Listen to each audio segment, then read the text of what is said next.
What does the 2025 Seattle Seahawks depth chart look like as of right now?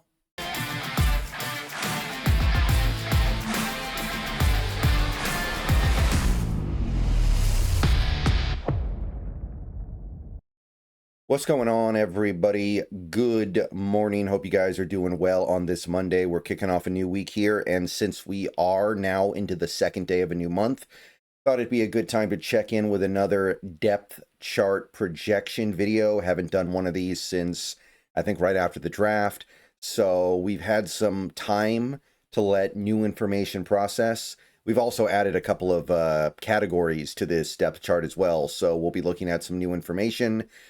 And basically, we'll just be able to kind of hone in a little bit better on what this team is likely going to look like when the season starts.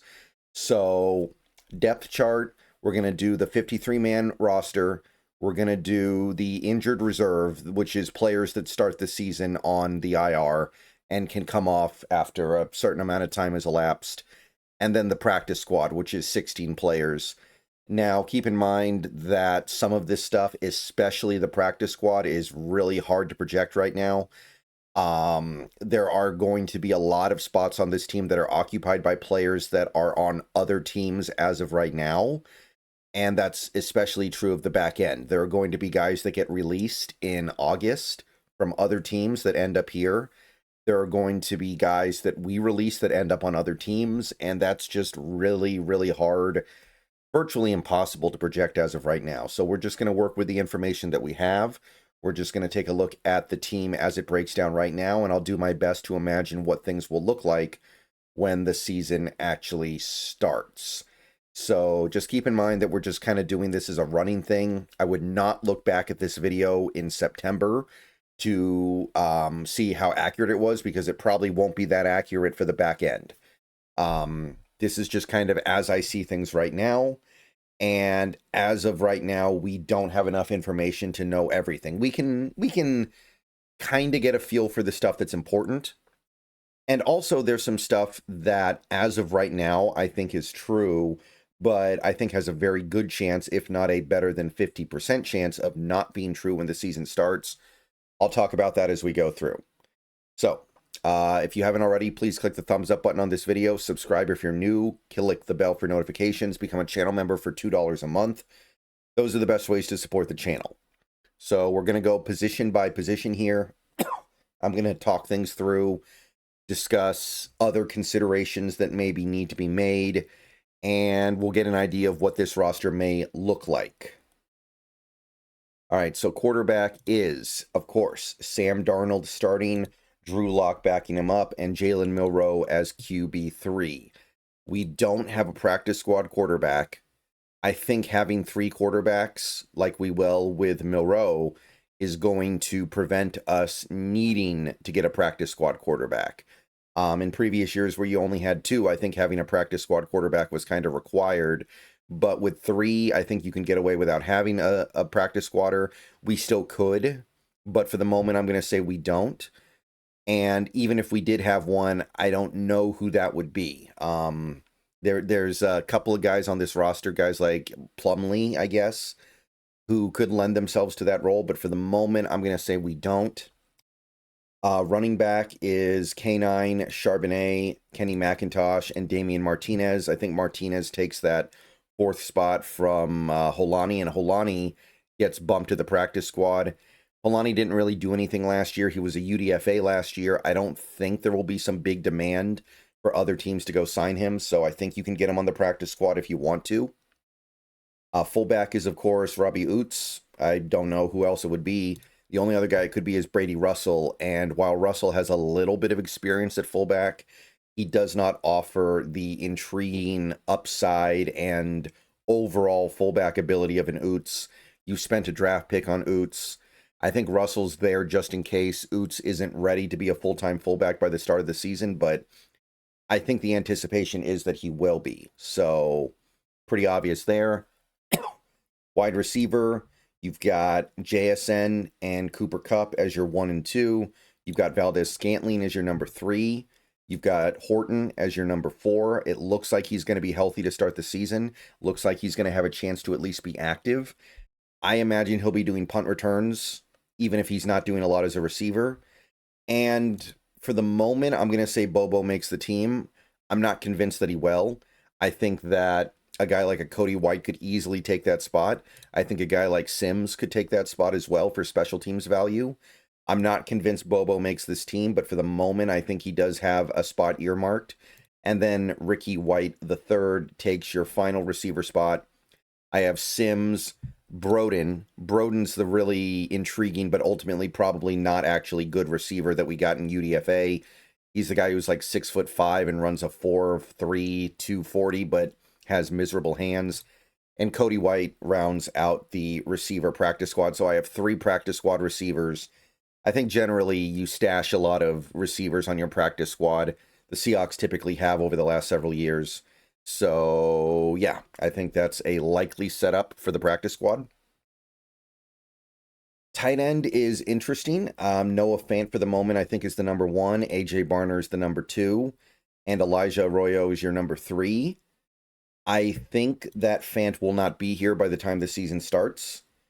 That's something that we'll discuss in the near future here, I think, at greater length. But I think that Noah Fant is probably going to get traded.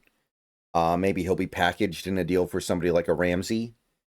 But if that's the case, Arroyo becomes your number 1 because he's a tight end 1 type with his skill set. He is a move tight end. And then Barner's still your number 2 because Barner's your blocking inline tight end. So if that's the case, I imagine you end up with a third tight end somehow. I don't know exactly who it could be, but I don't think you go into the season with only 2 tight ends. Maybe Brady Russell just kind of bumps back and becomes your third tight end. I don't know. But something tells me that Arroyo being your third tight end going into the season is not going to hold, simply because you spent a second round pick on him, and having him start the year as somebody who basically doesn't play is not okay. All right. Offensive line now, we got left tackle Charles Cross. Backing him up is Josh Jones. I'm not really happy with the Josh Jones being the backup left tackle situation. I'm not happy with our tackle depth, period. But for the moment, I don't know who else it could be. I think that at the end of the day, it is reasonable to just say, look, we need Cross to stay healthy. There's not much else to say other than that. If Cross doesn't stay healthy, we're in big trouble. Every team is making those gambles when the season starts. There are some players on every team that they cannot afford to lose, or else they're not going to have any success. So I guess I understand it, but I would like to do better than Josh Jones as backup tackle, but that's what we have right now. Left guard is going to be Gray Zabel. Hopefully he can hack it at left guard. I'll be pretty disappointed if he has to bump into center. And then Cable Dew backing him up. And then I have Richmond on the practice squad. Richmond's the one draft pick we made that I don't think can make the team. I just don't think he's good enough, and I don't think that there's room for him on this roster unless he can play tackle, and I seriously doubt he can play tackle. You've already got kind of an abundance at guard because of the 3-deep right guard roster. So for me personally, I think Richmond makes the practice squad, and if he gets sniped, then so be it. I just don't think there's enough there for you to have to work really hard to protect him. Center, I got Oluwatimi, and then I got Sundel backing him up. So pretty straightforward over there. Right guard, I'm going to go with Christian Haynes. I would love Christian Haynes to be able to hack it at center. Personally, like my dream would be Haynes at center, Bradford at right guard, and then have those 2 guys make big improvements over last year. But I think we like Oluwatimi more than we like Haynes at center, and that's understandable. Oluwatimi's actually played center before. So Haynes, Bradford backing him up, Lomia as your third stringer, and he's kind of your 5th guard. And then right tackle, we've got Abe Lucas. You've got Mike Jarrell, which really don't like how close Mike Jarrell is to getting on the field. Honestly, I would expect that Jones is kind of your utility tackle where he would play instead of Jarrell if something happened to Lucas. And then we have Kite as your practice squad tackle, Amari Kite. So that's your offense. Not radically different than what I had last time, but the practice squad is new, and there's been a couple of shifts. And again, I think the big shift is going to be Noah Fant's gone, Arroyo's number 1, Barner's number 2, and somebody, either Russell or to be named later player is your third tight end. All right, so defense now. We've got nose tackle Byron Murphy II with Hankins backing him up. I would love Jaron Reed to be here and Murphy to be in Reed's spot, but for the moment, it doesn't seem like it's going to happen. Quinton Bohanna is your practice squad nose tackle. Wouldn't shock me if he got poached, so maybe you go get somebody else, whatever. Doesn't really matter that much. But Bohanna, of the guys currently on this roster, I think lends himself well to a practice squad spot. Defensive tackle, 3-tech, this is Big Cat and Jaron Reed. Riley Mills starts the season on IR. I can't imagine he makes it back early enough to actually be able to be active week 1. And I think that he may end up missing his whole rookie season because we may not need him and we might just leave him on the practice squad. And then Mike Morris, I don't know if he'll actually make the practice squad, but we clearly don't think anything of him. And of the guys on the 90-man roster that aren't going to be on the 53-man roster, he's probably the most appealing for a continued job on the team, but he's not. I don't know if this is really something we'd want to do. If we liked him, he would have played some last year at some point, and he just barely played. Edge rusher, we've got Mafe, Nwosu, Hall, and Lawrence. So I think it'll probably shake out to where Lawrence plays a little bit more than Hall, but it's not going to be a big difference there. And then I do have some edge rushers on the practice squad. Tyreek Smith, Jamie Sheriff, and for the moment, I'm going to say Jared Ivey finds his way to our practice squad. So I think the top 4 goes without saying. I don't think there's anything to say here, unless there's a trade, which I would not be entirely against. I think that this is clearly the setup. And then we have our 3 practice squatters over here. So I think that this is pretty much, I don't need to explain very much here. This one's easy. Linebacker, we've got Knight at the will. We've got Ernest Jones at the mic. Not much to say. We got Drake Thomas and Josh Ross as the backup. Would not mind trying to do a little bit better than Ross, but I do know he has a connection to McDonald. I know that there's that Ravens connection, so maybe McDonald sees something he likes there and he's comfortable with it. Certainly not the most important thing in the world to address. And then Pat O'Connell is your practice squad linebacker. Cornerback. We got Woolen and we got Joby, and then you've got Witherspoon as the nickel. Now, I think that in practice, by the time we get to the season, Emin-Wari will be the nickel, and Witherspoon will be playing outside instead of Joby, just to get our best players on the field.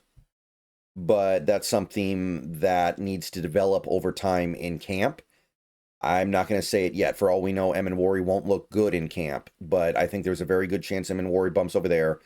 I also got Zy Alexander and Nehemiah Pritchett as your backup corners, and that's probably not tenable, so I do look for this team to acquire a veteran corner. Maybe it'll be Shaq Griffin. Maybe it'll be somebody like what was his name? Ronald Darby. It doesn't really matter to me that much who, but I think Zy Alexander as your top primary backup corner is not okay, which is why I think the Emin-Wari to nickel, Witherspoon to outside thing is likely to happen. But even with that, a guy like a Shaq Griffin could go a long way. And then I have Jean Charles. I think it's Shamar John Charles making the practice squad. I'm sure we'll have a corner on the practice squad. It may not be Jean Charles, but he's got as good a chance as anybody right now. And then safety, we go Julian Love, Kobe Bryant starting, Emin-Wari looming as the backup. And he might stay the backup the whole year, so that way he can go back and forth between nickel and third safety and still have a big impact on the team. And Kobe Bryant gets to play out his practice, or not his contract year. Jarek Reed II, as long as he's healthy by the time the season starts, is your fourth safety. And then DeAnthony Bell, who I forgot about last time I made this video, is your fifth safety special teamer. AJ Finley and Ty Okada are your practice squad safeties. And Myers, Dixon, and Stoll round you out with exactly 53 rostered players and 16 practice squad players. So I think the big change here will be the addition of a veteran corner. Maybe that'll push out a guy like Jarek Reed to the IR. I don't know. And that's it. That's it for your June look at the likely 53-man practice squad as of June 2nd. This is the way I see it breaking out. So let me know what you guys think. There's plenty that I think can change. Don't get me wrong. Nothing is solid right now. Everything is fluid. Like I said, Bobo wouldn't shock me if Bobo doesn't make this roster. Not really expecting Fant to be here. Would love to bring a more reliable backup tackle in here at some point. Maybe a true nose tackle would be nice if it's not going to be Jaron Reed. I wouldn't mind, not that it's a big deal, I would not mind a backup linebacker. Probably need a veteran corner.